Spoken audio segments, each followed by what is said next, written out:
Hello, it's Wednesday, January the 5th, and we're in Revelation chapter 6 and verses 1 to 8 and the so-called four horsemen of the apocalypse. Yesterday, I gave you perhaps a somewhat controversial explanation of the first horse and its rider with a bow going forth, conquering and to conquer, not Jesus, as you might expect it to be, but actually Satan disguised as Jesus, if you like, a false Christ.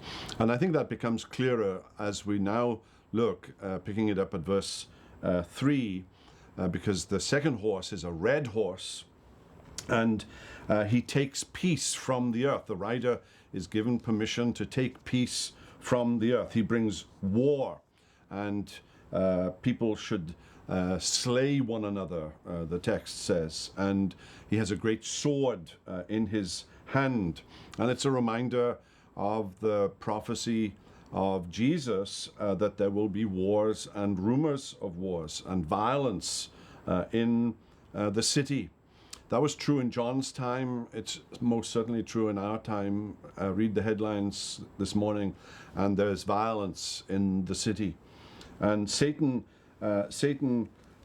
has his eyes set on bringing the church down by making Christians doubt and lose their faith.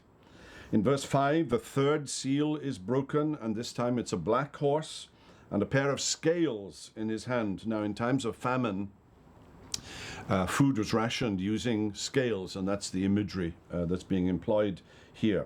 And in verse 6, and this is actually Jesus speaking, and I heard what seemed to be a voice in the midst of the four living creatures saying, a quart of wheat for a denarius, and 3 quarts of barley for a denarius, and do not harm the oil and wine. And it's a depiction of famine, of economic deprivation, with a quart of wheat being enough food for a family for a day, and 3 quarts of barley being enough food for 3 days for a family. But the prices are somewhere between 8 and 18 times. Well, you've heard the word inflation of late. That's exactly what's happening here.